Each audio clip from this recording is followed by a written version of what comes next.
Bonjour à tous et bienvenue sur Crypto Flash, la chaîne de l'actualité crypto, plein de choses à vous raconter aujourd'hui.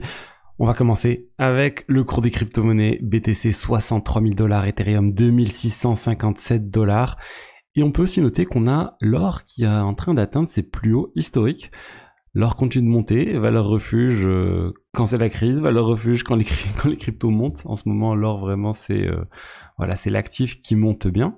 Si vous voulez vous exposer à l'or, vous avez des actifs crypto qui représentent l'équivalent en or, des sortes de stablecoins en or tels que Pax Gold, et ça fonctionne plutôt bien. Ils détiennent les cryptos en physique chez eux. Il y a aussi Tether qui a l'équivalent, le XAUT, ils le font aussi de manière similaire à l'USDT. Ensuite, on a Celestia, la fondation Celestia qui vient de lever 100 millions de $. C'est assez énorme. Ça veut dire qu'ils ont suffisamment d'argent maintenant pour continuer de développer sereinement leur roadmap. Ils avaient déjà levé dans les 50 millions de $, donc ils ont dû vendre des tokens tout simplement. On n'a pas les détails de cette vente. On connaît les investisseurs, on a du Bain Capital Crypto, on a du Syncracy, Robot Venture, Placeholder. Enfin bon, c'est de bon augure pour Celestia et pour envisager l'avenir sereinement. Ensuite, on a Ethereum avec les frais de gaz qui commencent à reprendre sur Ethereum, que ça commence à repartir à la hausse. Ça montre qu'il y a une certaine utilisation du réseau, mais on a aussi un autre élément un peu contradictoire avec le nombre d'adresses actives sur le réseau Ethereum qui est en baisse sur l'année. Regarde, on peut prendre depuis le début de l'année, là depuis janvier 2024, on était autour de 450 et là on constate une chute, on est passé à 373. Donc qu'est-ce que ça veut dire? Ça veut dire qu'il y a un plus petit nombre de personnes, mais qui est plus actif ces derniers temps.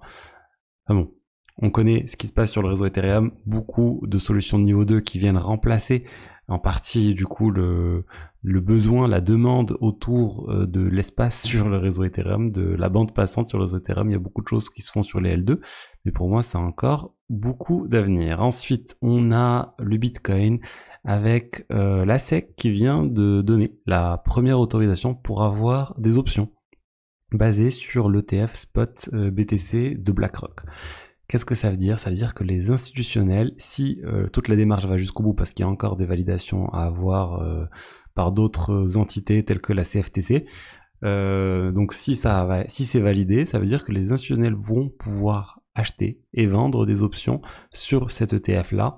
Ça veut dire qu'on peut, par exemple, une institution ou un investisseur américain pourra acheter le droit. Une option, c'est quoi en fait? Par exemple, une call option, c'est le droit d'acheter une part de l'ETF de BlackRock à un prix donné, à une date donnée.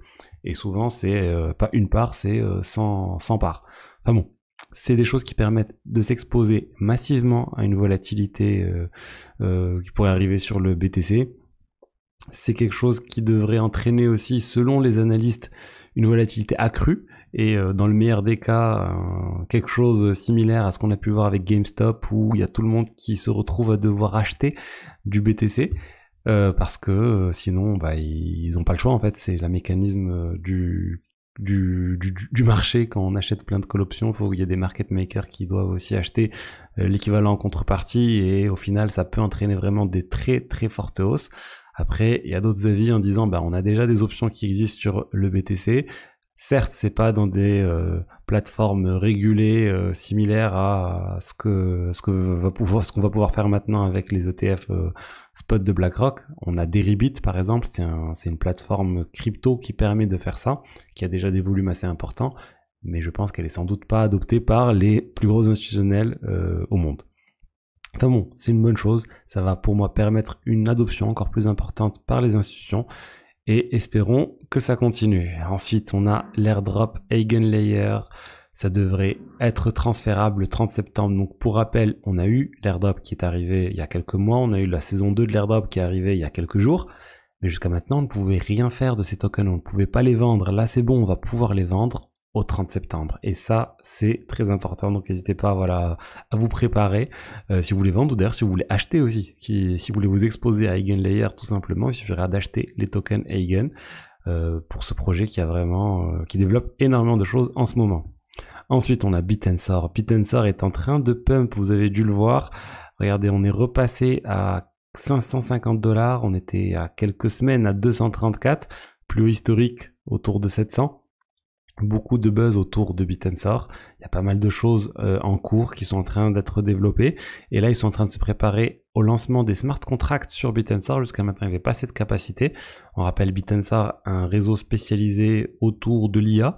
Il y a plein de subnets différents, donc chacun sa fonctionnalité, chacun sa propre utilité. Par exemple, un subnet spécialisé sur la traduction, un subnet spécialisé sur quelque chose de similaire à ChatGPT, un subnet spécialisé sur la reconnaissance d'images, et ainsi de suite.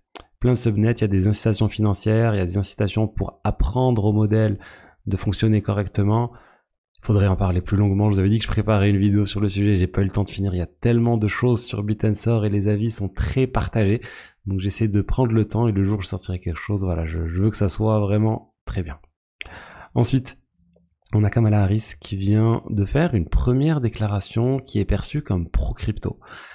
Kamala a dit qu'elle allait encourager les innovations telles que l'IA et les actifs numériques, digital assets, tout en protégeant les utilisateurs et les investisseurs. Elle n'a pas dit le terme crypto, elle a dit digital asset, donc ça pourrait être perçu comme les CBDC par exemple ou plein d'autres choses. Mais voilà, c'est perçu comme une chose positive parce que voilà, si on peut avoir aussi des démocrates qui sont pas anti-crypto et dans le cas où ils passeraient à l'élection présidentielle, ça serait quand même bien pour les cryptos. On a d'ailleurs le président d'Uniswap, le fondateur d'Uniswap qui a retweeté cette information. Alors qu'actuellement la SEC est en train de poursuivre Uniswap, donc la SEC qui est un peu liée à l'administration de Biden actuellement. Et de Kamala donc. Enfin bon, je vous tiendrai au courant. Pour l'instant, on a toujours à peu près 50% de chance que Kamala passe, 50% de chance que Donald Trump passe, et léger avantage pour Kamala ces dernières semaines. Ensuite, on a MakerDAO. Donc maintenant, il ne faut plus l'appeler MakerDAO, je vous l'ai déjà dit, il faut l'appeler Sky. Et bien Sky est en train de préparer son arrivée sur Solana.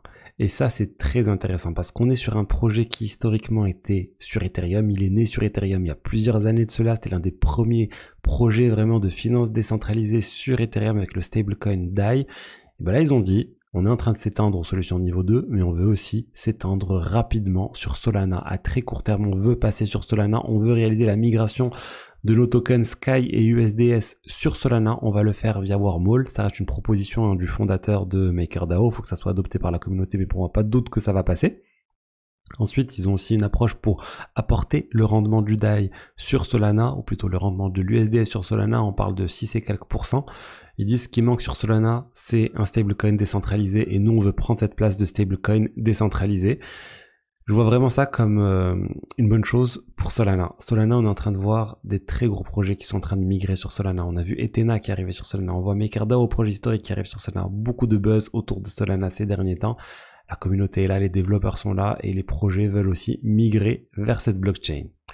Ensuite, on a eu l'airdrop Hamster Combat. Pour ceux qui ont cliqué sur des boutons pendant très longtemps sur le téléphone, bah c'est bon, vous avez l'airdrop Hamster Combat, le HMSTR. Le token a été tradable, vous avez pu le vendre sur les plateformes. Et je pense, enfin, à vous de me dire si vous avez été déçu ou pas, mais ce que je vois, les personnes qui ont quand même passé un certain temps ont dû s'en sortir avec 20-30 $. Donc voilà, je suis preneur de vos retours. Combien vous avez eu? Est-ce que vous êtes content? Est-ce que c'est pas assez? Je vous avais prévenu, moi, sur la chaîne, c'est quelque chose dans lequel je voulais pas passer de temps parce que je voyais pas comment ça pouvait être rentable sur, vu la quantité d'utilisateurs. Il y a aussi une bonne partie des utilisateurs dans les 30 ou 40% qui n'ont pas été éligibles. Donc, moi, je pense qu'il y en a beaucoup aussi qui n'ont pas été éligibles. Mais bon, c'est quand même intéressant de voir cette tendance qui continue sur Telegram avec les jeux, les mini-jeux en fait, dire sur Telegram avec des points et ensuite on peut viser des airdrops. On a vu dernièrement Flappy Bird aussi qui a fait son retour sur Telegram. C'est pas l'officiel, mais pareil, ils essayent un peu de. En fait, on prend des choses qui existent depuis très longtemps. Et on rajoute une notion de token et de points dedans pour essayer de créer une communauté. Et Hamster Combat, ils ont réussi à le faire, il n'y a rien à dire. C'est bravo à eux d'avoir réussi à avoir une très très grosse communauté juste en donnant des points et en donnant l'espérance d'un airdrop. C'était le premier à avoir fait ça sur l'aspect jeu très simple sur Telegram. Je pense qu'il y en aura beaucoup d'autres et je pense qu'il y aura plein d'autres modèles similaires qui vont naître. On parle par exemple, là on voit pas mal de choses autour du Dépine, des équipements, et je prends juste l'exemple de Helium, c'est un bon exemple, voilà, comment démocratiser les équipements Wi-Fi ou 4G ou permettre de créer un réseau 4G en parallèle en rajoutant une dose de crypto. l'aspect incitation financière est extrêmement important dans les cryptos et je pense que ça va continuer sur plein d'autres domaines différents. On l'a vu sur le gaming, on le verra sur beaucoup d'autres choses prochainement. Voilà ce que je voulais vous dire aujourd'hui sur les actualités crypto du jour. Vous trouvez dans la description un lien vers un accompagnement personnalisé que j'offre pour ceux qui veulent booster leur portefeuille. N'hésitez pas à réserver un appel avec moi et je vous dis à demain pour la suite. Allez, au revoir, ciao, ciao.